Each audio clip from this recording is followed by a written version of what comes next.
Chef Andrew Carroll makes delicious black cod lettuce wraps. Summer fruits, they're delicious. We love them, but they can be a challenge to serve your guests. And here to kind of demystify those hard-to-cut fruits is only one man who I know is really good with a knife. It's Dan Kohler. We'll let that dangle out there. Right. Let it go. There. Yeah. Let's talk about some of those right way and wrong way to cut. You know, for me, this is all about efficiency, right? Because no one wants to bring something home from the market and then leave most of the fruit on the rind or on the peel. Right. You sort of feel like you wasted your money there. So today is all about creative hacks and figuring out the best way to cut some of those tropical, summery fruits so that you really get the most out of them. Why waste? Okay, well, let's start with something small like a strawberry. Always good to start small. Believe it or not, the tool you need for this is none other than just a plastic straw.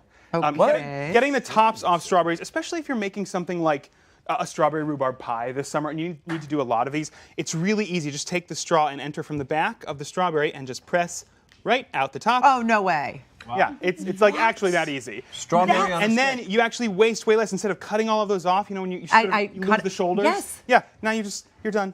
Now I understand how the caterers do this, and Yeah. it looks so beautiful. Yeah, it's kind of perfect. Oh my gosh, look at that. Wow, that's nice.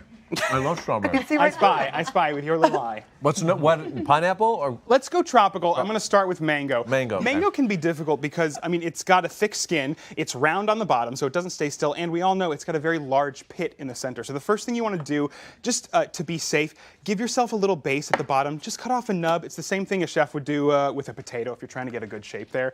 Stand it up, and then we're going to run right down the top on either side of that big seed. And you should feel it. You can sort of see the beginning of the seed right there. And now here's where things get interesting. Getting all this flesh out of here, there are a lot of different hacks to do it, but my favorite is to take a water glass or a pint glass, and you're gonna sort of notch the edge of the mango skin right on the side of it, and then slide it down. Ooh. No way. Wow. And separate the entire flesh right into the cup. That's the whole thing. You get the whole thing. It's a clean shot.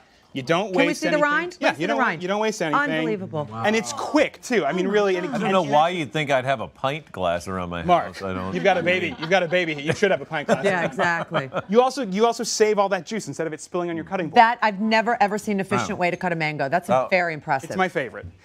So keeping things in a tropical mindset, let's move to pineapple. Which is difficult to cut because basically everything is wrong about it.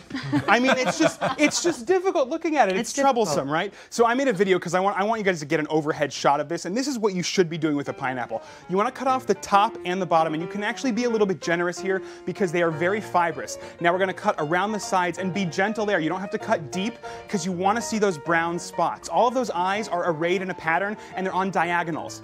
We're going to cut all of those out in little boats or little troughs, and you're going to go all the way around because those eyes are actually what make eating pineapple really unpleasant. You're picking something out of your teeth or you're chewing for a long time.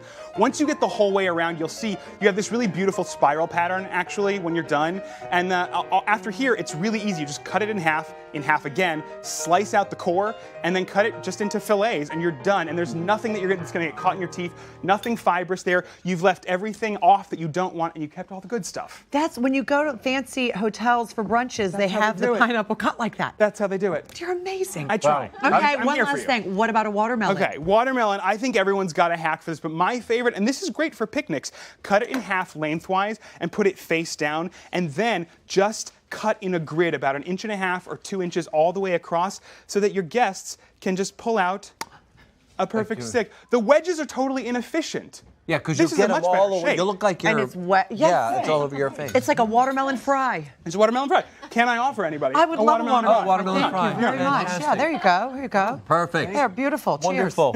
Thank you, Dan. Wow. This would be the... I lost there. Well... It looks like a number one. I enjoy the fruits of your labor. All right. Up next, Allie Petrovsky-Mano. Thank you very much. And the Bachelorette Season 13 finalist, Eric Bigger. Next.